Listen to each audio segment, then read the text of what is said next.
Hello student, आज हम पढ़ेंगे प्लेज और ये बेलमेंट से कैसे डिफर करता है और जो प्लेज है वो कौन कर सकता है। ये सारी चीज़ें आज हम पढ़ेंगे। चलो टाइम ना वेस्ट करते हुए हम स्टार्ट करते हैं। Pledge is a special form of bailment. Means जो प्लेज है ये इसकी बेलमेंट की ही फॉर्म है।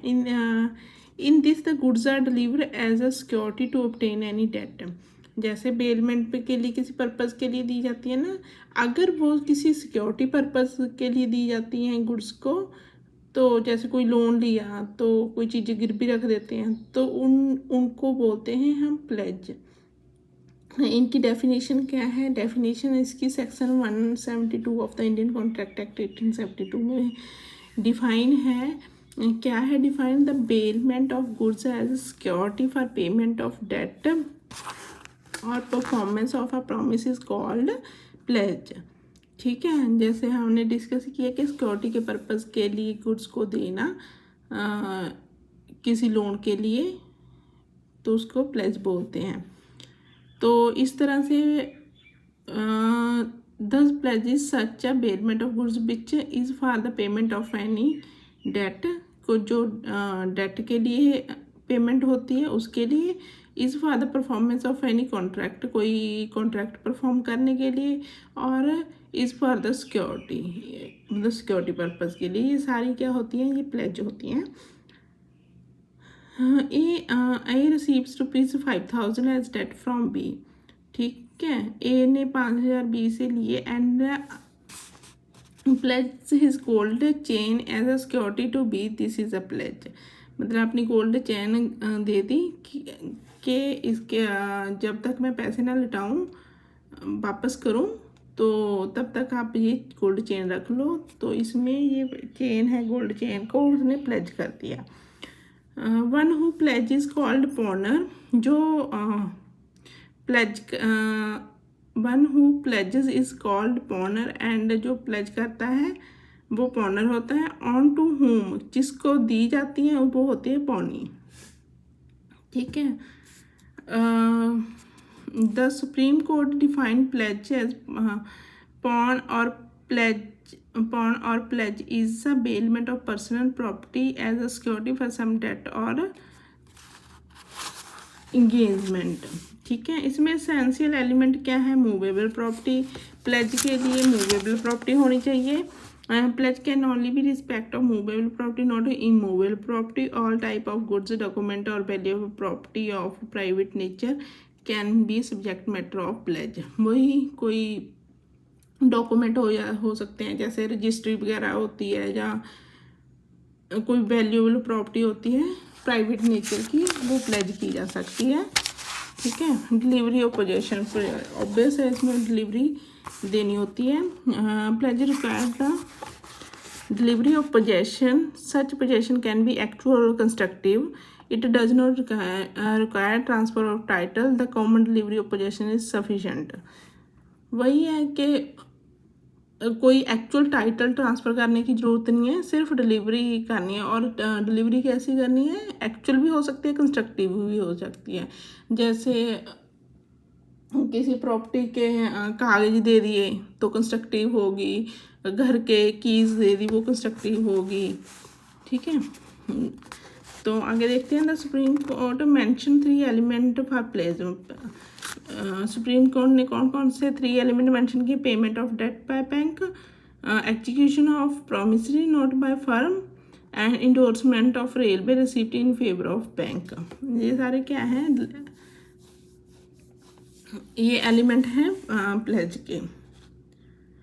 इन परस्यूएंस ऑफ कॉन्ट्रैक्ट, वही परस्यूएंस के कॉन्ट्रैक्ट में होनी चाहिए। The transaction of pledge is required to be completed under a contract when the debt may be taken first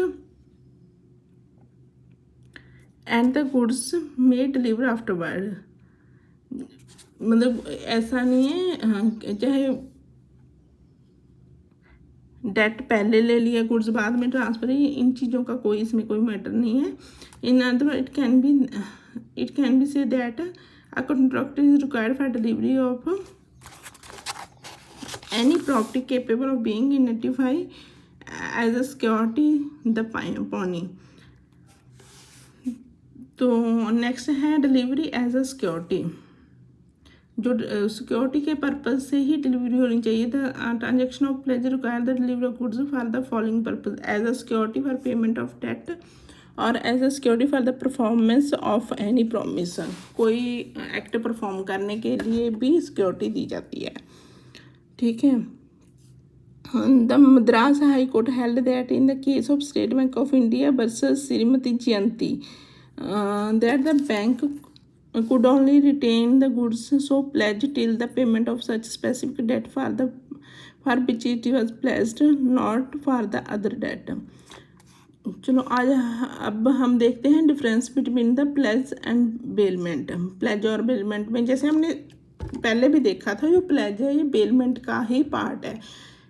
तो इसमें डिफरेंस के लिए हम देखते हैं the delivery of goods is as a security for the payment of any debt और performance of a promise. ठीक है, परफॉर्म कुछ भी प्रॉमिस परफॉर्म करने के लिए भी दी जाती है और एज अ सिक्योरिटी किसी डेट के अगेंस्ट दी जाती है। Bailment and the delivery of goods is for the safe custody और any other specific purpose. Safe custody जैसे हम लॉकर वगैरह भी रेंट पे ले लेते हैं तो वो भी बेलमेंट होती है। The pledge does not require that the possession of goods be deliver as soon as the debt is paid. Pledge does not require that the possession of goods be delivered as soon as the ये इसमें ज़रूरी नहीं है कि जब वो उसने date पे किया है तभी डिलीवर कर दी जाए गुड्स।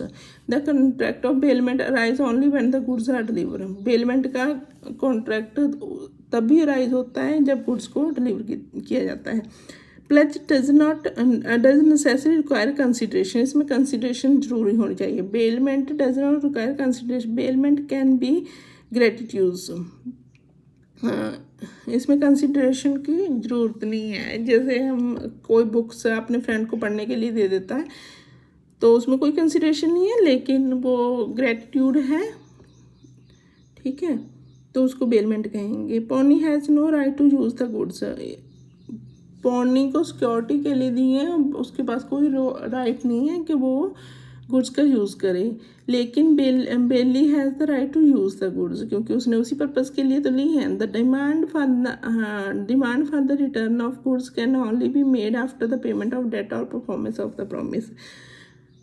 मतलब जिस चीज़ के लिए गिरवी रखी है अगर वो चीज़ हो जाए, अगर डेट लिए हैं पैसा उधार लिया, अगर वो दिए तभी वापस ले सकते हैं, या कुछ परफॉर्म करने के लिए वो प्रॉमिस किया है कि मैं ये एक्ट परफॉर्म करूँगा, उसके बाद ही वो गिरवी चीज़ छुड़वाई जा सकती है। Bailee return the goods on the accomplishment of the purpose, जब पर्पज़ कंप्लीट हो गया तो गुड्स रिसीव की जा सकती हैं। Pawnee can sell the goods pledge under the special circumstances, इसमें स्पेशल सर्कमस्टांस में पॉनी गुड्स को सेल कर सकता है। जैसे वो अगर डेट ही पे नहीं की है दूसरी पार्टी ने उसके इतने मतलब पर्टिकुलर टाइम में, जो भी उनके बीच में कॉन्ट्रैक्ट है, तो वो सेल करके अपना लोन रिकवर कर सकता है।